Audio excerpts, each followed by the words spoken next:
Surface Arias and volume. ആ ചാപ്റ്ററിന്റെ റിവിഷനില് first question, a right cylindrical vessel is full of water. How many right cones having the same radius and height as those of the right cylinder will be needed to store that water. ഒരു right cylindrical vessel, cylindrical ഷേപ്പിലുള്ള ഒരു പാത്രം, ആ പാത്രം full of water ആണ്, അത് നിറയെ വെള്ളം നിറച്ചു വെച്ചിരിക്കുന്നു. അങ്ങനെയാണെങ്കിൽ ഇതിന്റെ റേഡിയസിനെ നമ്മൾ ക്യാപിറ്റൽ ആർ ആയും ഇതിന്റെ ഹൈറ്റിനെ ക്യാപിറ്റൽ എച്ച് ആയും കൺസിഡർ ചെയ്യുകയാണെങ്കിൽ ഈ പാത്രത്തിലുള്ള വാട്ടറിന്റെ വോളിയം നമുക്കൊന്ന് എഴുതാം. Volume of water in the cylindrical vessel, cylindrical ഷേപ്പിലുള്ള പാത്രത്തിലെ വാട്ടർ. സിലിണ്ടറിന്റെ വോളിയം കണ്ടുപിടിക്കാനുള്ള equation pi R square H ആണ്. ഇവിടെ നമ്മൾ ക്യാപിറ്റൽ ആറും സ്മാൾ ആറുമായിട്ടാണ് കൺസിഡർ ചെയ്യുന്നത്. അങ്ങനെയാണെങ്കിൽ ഇതിനെ നമുക്ക് കറക്റ്റ് ചെയ്ത് പൈ ആർ സ്ക്വയർ എച്ച് എന്ന് എഴുതാം. ഇനി പറഞ്ഞിരിക്കുന്നത് ഇങ്ങനെയാണ്, how many right cones having the same radius and height as those of the right cylinder. ഈ സിലിണ്ടറിന്റെ അതേ റേഡിയസും അതേ ഹൈറ്റും ഉള്ള എത്ര കോണുകൾ ഉണ്ടെങ്കിൽ ഈ പാത്രത്തിലെ ഫുള്ള് വാട്ടറിനെ കോണിക്കൽ വെസലിലേക്ക് മാറ്റാം. ആ കോണിക്കൽ വെസൽ, കോണിക്കൽ ഷേപ്പിലുള്ള ആ ഒരു പാത്രം, അതിന്റെ റേഡിയസ് ഈ റേഡിയസിന് ഈക്വൽ ആണ്. അങ്ങനെയാണെങ്കിൽ ഇവിടെയുള്ള ഈ റേഡിയസിനെ നമുക്ക് ക്യാപിറ്റൽ ആർ ആയി തന്നെ എടുക്കാം. ഇതിന്റെ ഹൈറ്റിനെയും ക്യാപിറ്റൽ എച്ച് ആയി കൺസിഡർ ചെയ്യാം. അങ്ങനെയാണെങ്കിൽ ഈ ഒരു കോണിക്കൽ വെസലിന്റെ വോളിയത്തിനെ നമുക്ക് ഇങ്ങനെ എഴുതാം. Volume of conical vessel is equal to, കോണിന്റെ വോളിയം കണ്ടുപിടിക്കാനുള്ള equation 1/3 pi R square H ആണ്. ഇവിടെ റേഡിയസിനെ ക്യാപിറ്റൽ ആർ ആയും ഹൈറ്റിനെ ക്യാപിറ്റൽ എച്ച് ആയും കൺസിഡർ ചെയ്തിരിക്കുന്നു. ബിക്കോസ് ഈ സിലിണ്ടറിന്റെ അതേ റേഡിയസും അതേ ഹൈറ്റുമാണെന്ന് ക്വസ്റ്റ്യനിൽ പറഞ്ഞിട്ടുണ്ട്. അങ്ങനെയാണെങ്കിൽ ഇതിനെ നമുക്ക് കറക്റ്റ് ചെയ്ത് ഇങ്ങനെ എഴുതാം. 1/3 pi capital R square H എന്ന് എഴുതാം. ഈ പാത്രത്തിലുള്ള വാട്ടറിനെ കംപ്ലീറ്റ് കോണിക്കൽ ഷേപ്പിലുള്ള പാത്രത്തിലേക്ക്, വെസലിലേക്ക് മാറ്റണമെങ്കിൽ എത്ര കോണിക്കൽ ഷേപ്പിലുള്ള പാത്രം വേണമെന്നാണ് ക്വസ്റ്റ്യൻ. അപ്പോ ഇങ്ങനെ നമുക്ക് അതിനെ എഴുതാം. Number of conical vessels required is equal to cylindrical ഷേപ്പിലുള്ള പാത്രത്തിന്റെ volume, volume of cylinder divided by volume of cone, which is equal to pi capital R square H divided by 1/3 pi capital R square H. pi R square H, pi R square H ന്യൂമറേറ്ററിലും ഡിനോമിനേറ്ററിലും ഉള്ളത് കൊണ്ട് അതിനെ നമുക്ക് cancel ചെയ്യാം.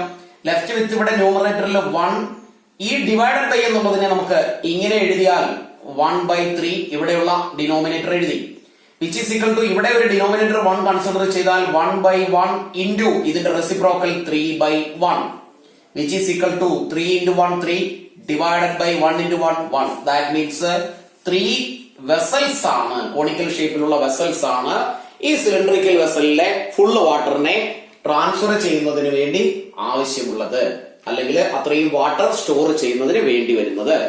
എക്സാമിന്റെ പുതിയ പാറ്റേണില് എല്ലാ വർഷവും ഉള്ളതാണ് എങ്കിൽ കൂടിയും ഇത്തവണ ഇത്തിരി കൂടുതലായിരിക്കും കേസ് സ്റ്റഡി അല്ലെങ്കിൽ വാല്യൂ ബേസ്ഡ് ക്വസ്റ്റ്യൻസ്. ഇവിടെ അത്തരത്തിലുള്ള ഒരു ക്വസ്റ്റ്യൻ ആണ്, ഇത്തിരി ലെങ്തി ക്വസ്റ്റ്യൻ ആയിരിക്കും. ഒരു സ്റ്റോറി പോലെ തന്നിട്ട് അതിൽ നിന്ന് സബ് ക്വസ്റ്റ്യൻസ് ആയി 4-5 സബ് ക്വസ്റ്റ്യൻസ് വിത്ത് 4 ഓപ്ഷൻസ്, അതിൽ നിന്ന് കറക്റ്റ് ഓപ്ഷൻസ് വിത്ത് കാൽക്കുലേഷൻ എടുത്തെഴുതുക, അതായിരിക്കും ക്വസ്റ്റ്യൻ. അപ്പോ ആ ഒരു ക്വസ്റ്റ്യൻ വായിച്ച് നമ്മൾ ടെൻഷൻ അടിക്കാതെ സിമ്പിൾ ആയിട്ട് കൂൾ മൈൻഡിൽ വായിച്ച് മനസ്സിലാക്കി, നമുക്കറിയാവുന്നതായിരിക്കും അതെല്ലാം ചെയ്യാൻ, പക്ഷെ ആ സ്റ്റോറി വായിച്ച് കൺഫ്യൂഷൻ ആകാതെ അതിൽ പറഞ്ഞിരിക്കുന്നതിനെ മനസ്സിലാക്കിയതിനു ശേഷം ഓരോന്നോരോന്നായി അതിന്റെ ആൻസറുകൾ ചെയ്യാൻ ട്രൈ ചെയ്യുക. അപ്പൊ ഇവിടെ ആ ലെങ്തി ക്വസ്റ്റ്യൻ ഞാൻ എഴുതി വെക്കുന്നില്ല, ഞാൻ അതിനെ ഒന്ന് റീഡ് ചെയ്യാം. A student of class 7 loves watching and playing with birds of different kinds. One day he had an idea in his mind to make a bird bath on his garden.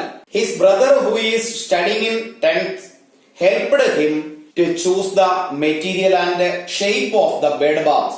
They made it in the shape of a cylinder with a hemispherical depression at one end as shown in the figure.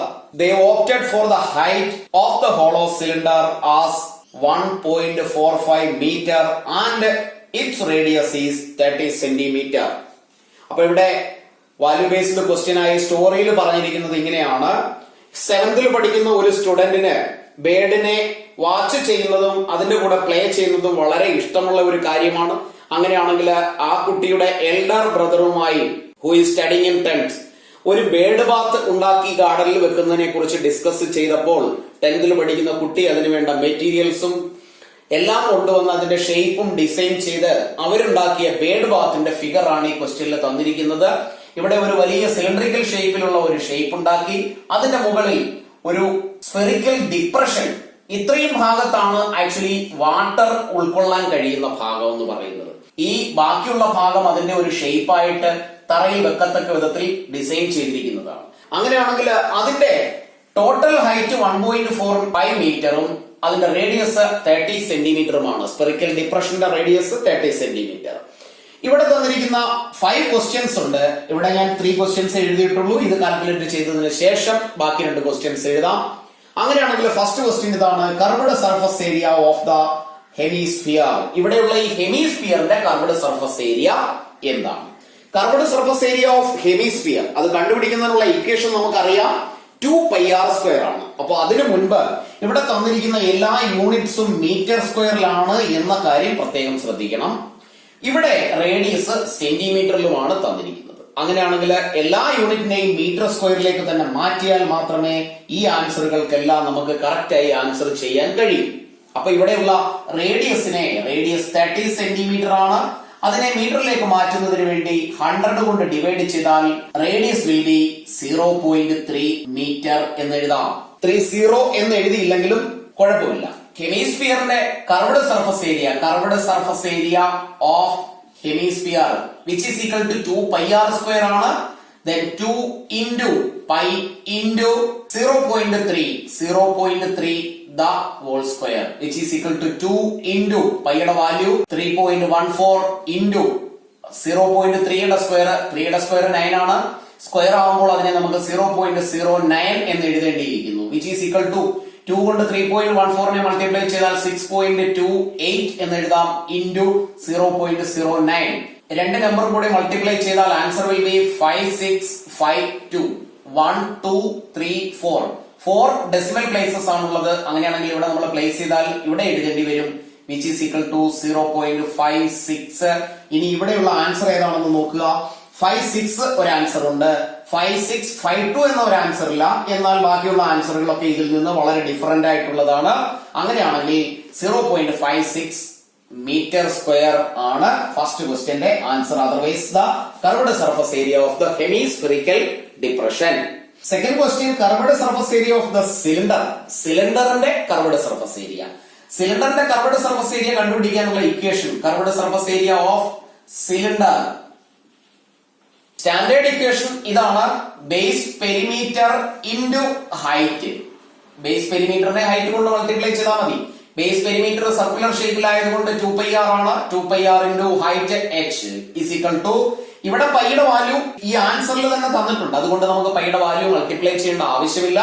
അപ്പോ left over data 2 into pi into radius which is already നമ്മൾ എഴുതിയതാണ് 0.3 into height 1.45 is equal to 2 into 3 which is 6, 0.6 into pi into 1.45 which is equal to 6 കൊണ്ട് multiply ചെയ്യുന്നു. 145നെ 6 കൊണ്ട് multiply ചെയ്താൽ 870 എന്ന answer കിട്ടും. 1 2 3 decimals ആണ്. അങ്ങനെയാണെങ്കിൽ ഇവിടെ ഡെസിമൽ പ്ലേസ് ചെയ്താൽ answer will be 0.87 pi metre square എന്ന് കിട്ടും.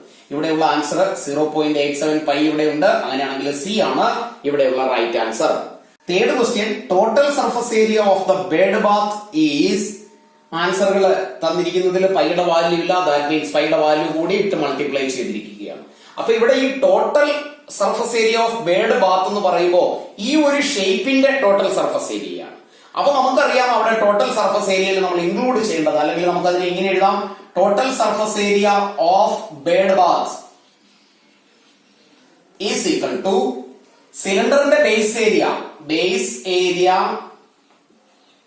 Of cylinder plus curved surface area of cylinder plus hemispherical ഡിപ്രഷന്റെ കർവ്ഡ് സർഫസ് ഏരിയ. ഇതിന്റെ ടോപ്പ് ഓപ്പൺ ആയതുകൊണ്ട് ആ ഒരു ബേസിന്റെ ഏരിയ കണ്ടുപിടിക്കേണ്ട ആവശ്യമില്ല. അപ്പൊ നമുക്ക് എഴുതി വെക്കാം, curved surface area of hemispherical depression is equal to ബേസിന്റെ area pi R square plus curved surface area 2πr(h) plus hemispherical ഡിപ്രഷന്റെ curved surface area 2πr².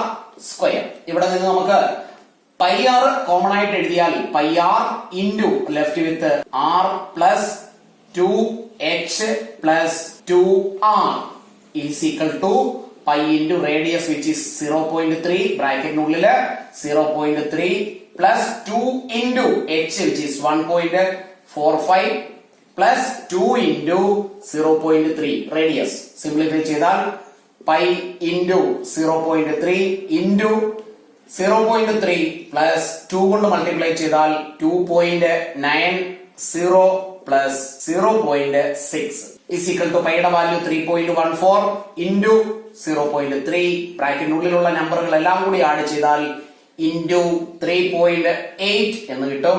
Is equal to ഇത്രയും നമ്പറുകളെ മൾട്ടിപ്ലൈ ചെയ്താൽ final answer will B 35796. 1 2 3 4 decimal places ആണ്. 1 2 3 4 ഇവിടെ place ചെയ്താൽ final answer will be 3.5796. ഇത്രയും metre square ആണ് total surface area of the bird bath. ഇനി ഇതിലെ തന്നിരിക്കുന്ന ഓപ്ഷനിലെ കറക്റ്റ് ആൻസർ ഏതാണെന്ന് കണ്ടുപിടിക്കാൻ 2.3 അതല്ല, 3.3 അല്ല, 3.5 ഈ ഒരു ആൻസറിൽ 3.5 വരെ നമ്മൾ ഇത്രയും കൺസിഡർ ചെയ്താൽ ഇവിടെ ഈ ഒരു ആൻസർ ഉണ്ട്. ഇവിടെ ഉള്ളത് 5.3 ആണ്. അങ്ങനെയാണെങ്കിൽ ഈ ആൻസറും അല്ല, ഇതാണ് കറക്റ്റ് ആൻസർ. അപ്പോ ആൻസറിൽ തന്നിരിക്കുന്ന ഡെസിമൽ പ്ലേസ് കൂടി നോക്കുക.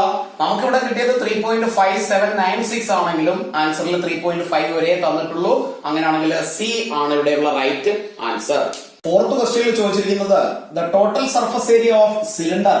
ഈ സിലിണ്ടറിന്റെ ടോട്ടൽ സർഫസ് ഏരിയ അത് കണ്ടുപിടിക്കുന്നതിനുള്ള ഇക്വേഷൻ നമ്മൾ കാണാതെ പഠിച്ചു വെച്ചിരിക്കുന്നതാണ്. എങ്കിലും ഇവിടെ തന്നിരിക്കുന്ന ആൻസറുമായി മാച്ച് ചെയ്യുന്ന രീതിയിലായിരിക്കണം നമ്മുടെ ആൻസർ. ടോട്ടൽ സർഫസ് ഏരിയ കണ്ടുപിടിക്കുന്നതിനുള്ള ഇക്വേഷൻ 2 ബേസ് ഏരിയ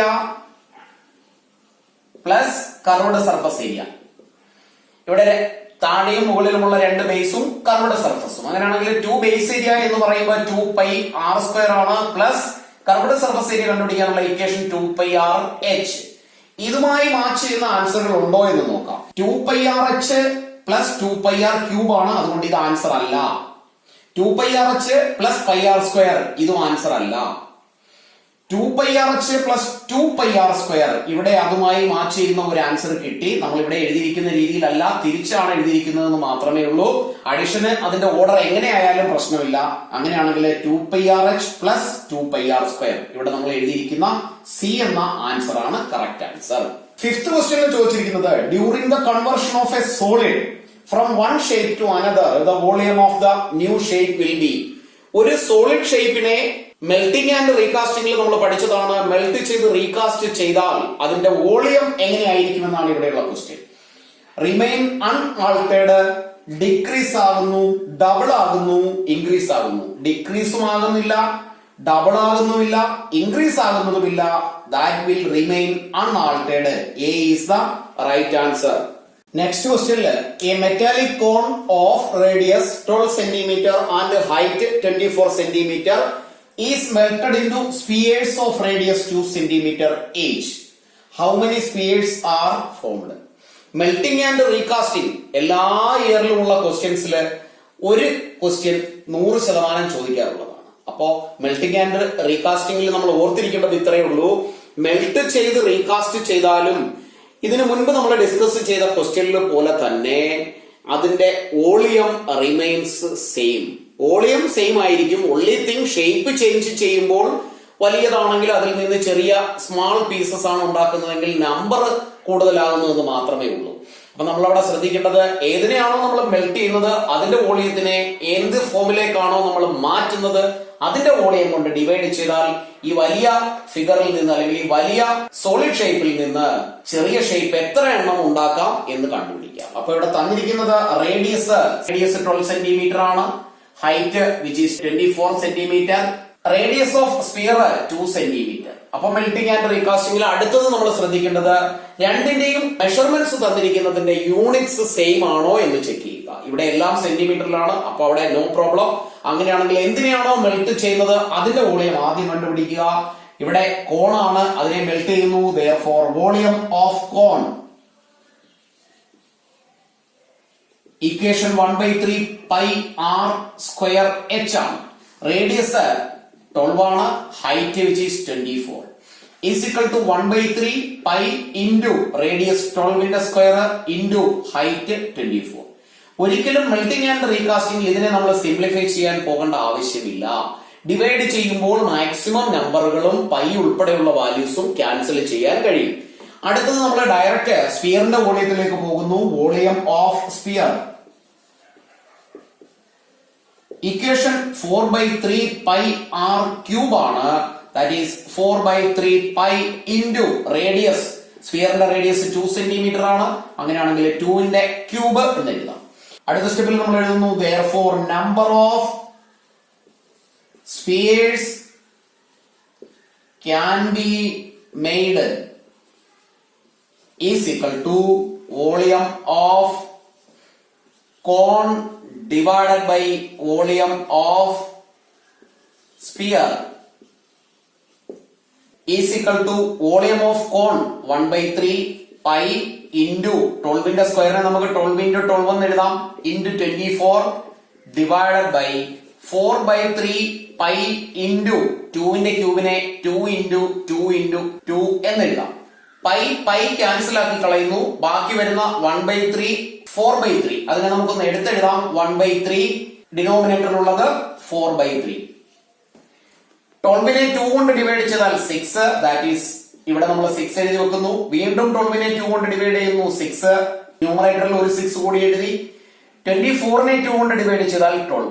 അപ്പൊ ഇവിടെ നമുക്ക് 12 എന്ന് എഴുതി വെക്കാം. ഇവിടെ ഇനിയും ന്യൂമറേറ്ററിൽ ഒരു ഫ്രാക്ഷനും ബാക്കി നമ്പറുമാണ്. അങ്ങനെയാണെങ്കിൽ ഈ 3 കൊണ്ട് ഈ 6നെ ഡിവൈഡ് ചെയ്താൽ ഇവിടെ നമുക്ക് 2 എന്ന് എഴുതാം. ലെഫ്റ്റ് ഓവർ ന്യൂമറേറ്ററിനെ എഴുതിയാൽ 1 ഇൻറ്റു 2 2 ആണ് ഇൻറ്റു 6 ഇൻറ്റു 12. ഇവിടെ ഈ ഒരു ഡിവൈഡഡ് ബൈ എന്നതിനെ നമുക്ക് ഇങ്ങനെ ഡിവൈഡഡ് ബൈ ആയി എഴുതിയാൽ 4/3 എന്ന് എഴുതാം. ഇനി ഈ ഒരു ഫ്രാക്ഷൻ കൊണ്ട് ഡിവൈഡ് ചെയ്യാൻ അതിന്റെ റെസിപ്രോക്കൽ എഴുതി മൾട്ടിപ്ലൈ ചെയ്യണം. That is 2 into 6 into 12 into 3/4 എന്ന് എഴുതാം. 12നെ 4 കൊണ്ട് ഡിവൈഡ് ചെയ്താൽ answer will B 3. then left over number 2 into 6 which is 12 into 3 into 3 9. Final answer is 12 into 9 which is 108. That means ഈ ഒരു കോണിൽ നിന്ന് 2 സെന്റിമീറ്റർ ഉള്ള 108 spheres can be made. Next question. A metallic solid cone is converted into a solid cylinder of equal radius. ഒരു കോണിനെ convert ചെയ്ത് melting and recasting ചെയ്ത് ഇതിന്റെ റേഡിയസിന് ഈക്വൽ ആയിട്ടുള്ള ഒരു സിലിണ്ടർ ആക്കി മാറ്റുന്നു. If the height of the cylinder is 5 centimeter, ഈ സിലിണ്ടറിന്റെ ഹൈറ്റ് 5 സെന്റിമീറ്റർ ആണെങ്കിൽ then find the height of the cone. ഈ കോണിന്റെ ഹൈറ്റ് എത്രയാണ്?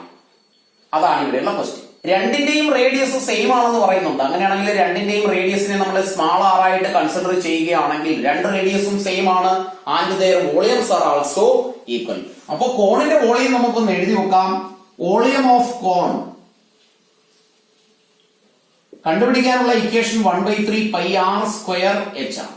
എവിടെ റേഡിയസ് ആർ സ്ക്വയർ ആണ്, അതിനെ അങ്ങനെ തന്നെ എഴുതി. എച്ചിനെ നമ്മൾ സ്മാൾ എച്ച് ആയി തന്നെ കൺസിഡർ ചെയ്യുന്നു. അടുത്തത് സിലിണ്ടറിന്റെ വോളിയം ആണ്. Volume of cylinder is equal to pi R square H ആണ് equation, which is equal to pi into r square അങ്ങനെ എഴുതുന്നു ഇൻറ്റു എച്ച് വിച്ച് ഈസ് 5. ഇത് രണ്ടും ഈക്വൽ ആണ്. അവിടെ ക്വസ്റ്റ്യനിൽ പറഞ്ഞിട്ടുണ്ട് അതിനെ മെൽറ്റ് ചെയ്ത് കൺവേർട്ട് ചെയ്യുകയാണ്. അങ്ങനെയാണെങ്കിൽ നമുക്ക് എഴുതി വെക്കാം volume of cone is equal to volume of cylinder. രണ്ട് വാല്യൂസ് നമുക്ക് ഇക്വേറ്റ് ചെയ്യാം. 1/3 pi R square h 1/3 pi R square h is equal to pi R square into 5. Pi R square cancel ചെയ്താൽ left with 1/3 h is equal to 5. ഇവിടെ ഇതിനൊരു denominator consider ചെയ്താൽ 1ഉം എച്ചും കൂടി multiply ചെയ്താൽ H divided by 3 എന്ന് എഴുതാം. 5/1 cross multiply ചെയ്യുന്നു. 1 into h which is h, 3 into 5 which is 15. Height സെന്റിമീറ്ററിലായതുകൊണ്ട് കോണിന്റെ ഹൈറ്റിനെ നമുക്ക് സെന്റിമീറ്റർ എന്ന് എഴുതാം. അങ്ങനെയാണെങ്കിൽ ഈ കോണിന്റെ ഹൈറ്റ് ഈസ് 15 സെന്റിമീറ്റർ. ക്ലാസ്സുകൾ ഇഷ്ടപ്പെട്ടുവെങ്കിൽ ലൈക്കും ഷെയറും കമന്റും ചെയ്യുക. ഓരോ ക്വസ്റ്റ്യനും നന്നായി വായിച്ച് മനസ്സിലാക്കിയതിനു ശേഷം വീഡിയോ പോസ്റ്റ് ചെയ്ത് വെക്കുക. സ്വന്തമായി ചെയ്തു നോക്കാൻ ശ്രമിക്കുക. പിന്നീട് റിപ്പീറ്റ് ചെയ്ത് അത് തന്നെ ആവർത്തിച്ച് കറക്റ്റ് ആകുന്നത് വരെ ചെയ്തു നോക്കുക. അല്ലാതെ വീഡിയോ ഫുള്ള് കണ്ടതിന് ശേഷം ക്വസ്റ്റ്യൻ അറ്റൻഡ് ചെയ്യാൻ ശ്രമിക്കരുത്. എക്സാമിന് കുറച്ച് ദിവസങ്ങൾ കൂടി മാത്രമേ ബാക്കിയുള്ളൂ. നന്നായി പഠിക്കുക.